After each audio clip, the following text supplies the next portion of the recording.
Assalamualaikum warahmatullahi wabarakatuh. Di sini saya akan menyampaikan terkait dengan mind map proses pembuatan dan cara kerja antibodi monoklonal untuk terapi Ebola. Berikut ini merupakan mind map yang telah saya buat terkait dengan proses pembuatan dan cara kerja antibodi monoklonal untuk terapi Ebola virus. Nantinya akan saya jelaskan satu persatu terkait dengan mekanisme kerja dan juga proses pembuatan dari antibodi monoklonal untuk terapi Ebola tersebut.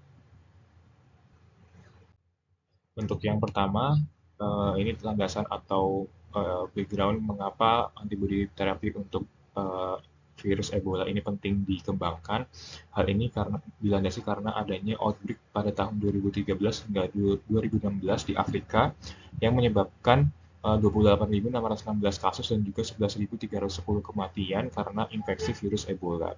Sehingga terapi untuk virus Ebola ini penting untuk dikembangkan. Salah satunya yaitu yang potensial untuk dikembangkan adalah antibodi terapi untuk virus Ebola. Nantinya akan dijelaskan terkait dengan proses pembuatan dan juga mekanisme kerja dari antibodi monoklonal untuk terapi Ebola.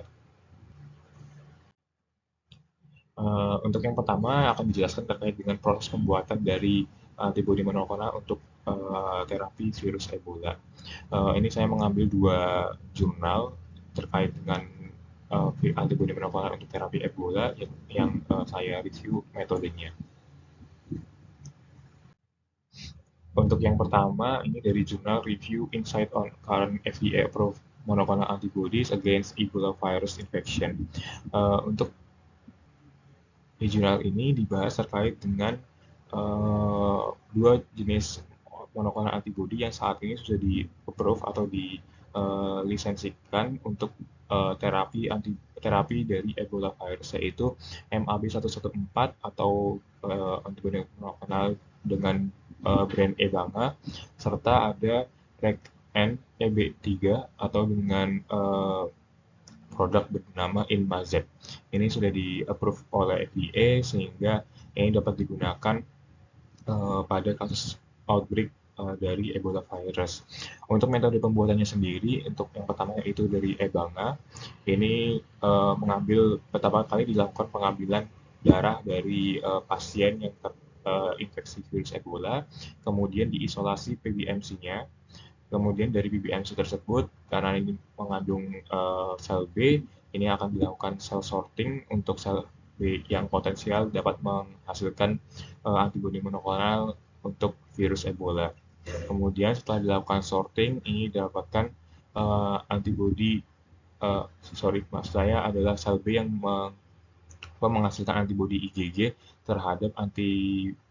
terhadap virus Ebola. Kemudian setelah itu dilakukan PCR amplification dan juga DNA sequencing untuk mengetahui sequence dari antibodi IgG yang potensial untuk terapi Ebola virus. Setelah didapatkan sequence-nya, ini didapatkan sequence dari VH atau variable region dari heavy chain dan juga variable region dari light chain.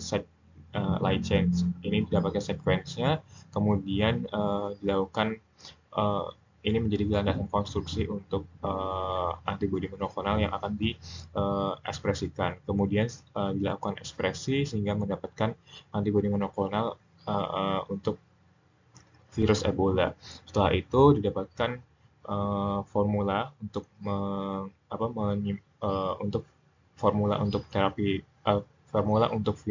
antibodi monoklonal untuk virus Ebola. Ini dapat disimpan dengan lyofilisasi dan juga dalam bentuk liquid, sehingga ini dapatkan antibodi monoklonal untuk virus Ebola dengan produk Ebanga.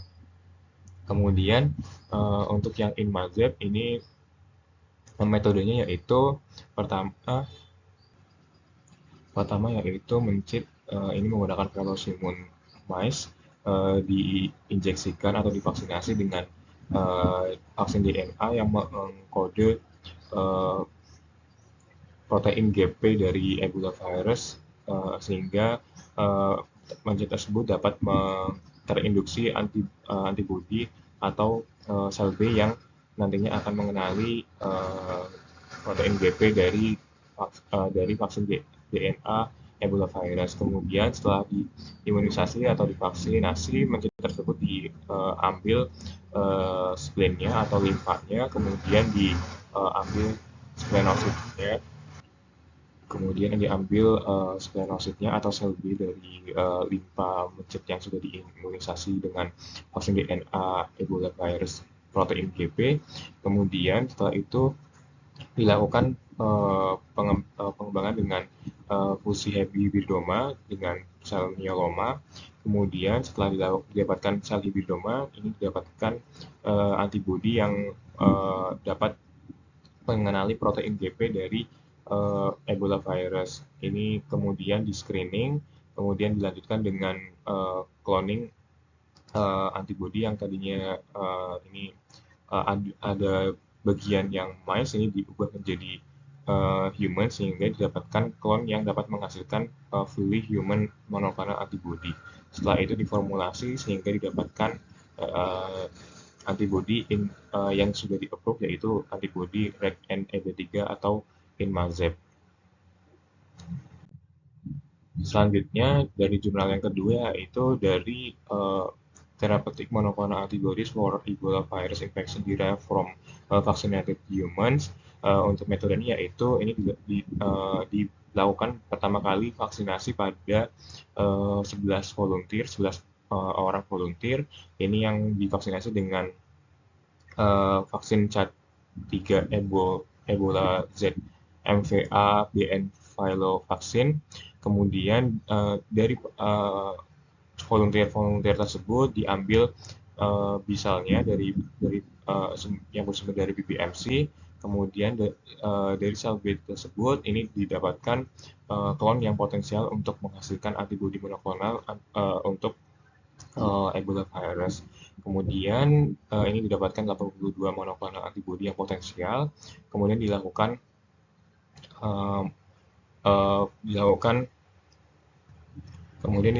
ekspresi dan juga purifikasi antibodi pada sel mamalia. Kemudian dilakukan analisis berupa analisis multiple epitope, kemudian analisis diverse variable heavy chain yang akan di sequencing, kemudian dilakukan juga pengecekan binding kinetic menggunakan surface plasmon resonance. Kemudian dilakukan juga epitope mapping, ini menggunakan competitive binding assay. Selanjutnya juga dilakukan virus neutralization assay untuk mengetahui kemampuan dari antibodi monoklonal yang dihasilkan untuk menetralisasi virus dari Ebola. Kemudian juga dilakukan uji tantang pada marmut sehingga diketahui apakah Ebola virus ini dapat melindungi marmut tersebut dari infeksi lethal Ebola virus. Kemudian setelah itu didapatkan prototipe antibodi monoklonal anti-GP untuk terapi Ebola virus. Untuk selanjutnya terkait dengan mekanisme kerja dari antibodi monoklonal untuk terapi Ebola, ini utamanya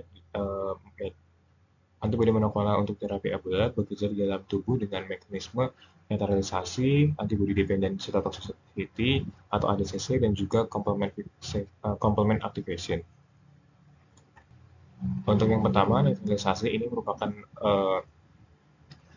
mekanisme utama yang diharapkan dapat dihasilkan dari antibodi monoklonal untuk terapi Ebola, yaitu netralisasi, yaitu antibodi monoklonal tersebut dapat secara langsung menetralisir virus Ebola yang masuk ke dalam tubuh manusia, sehingga dengan adanya netralisasi tersebut, virus tersebut tidak dapat menginfeksi sel-sel targetnya.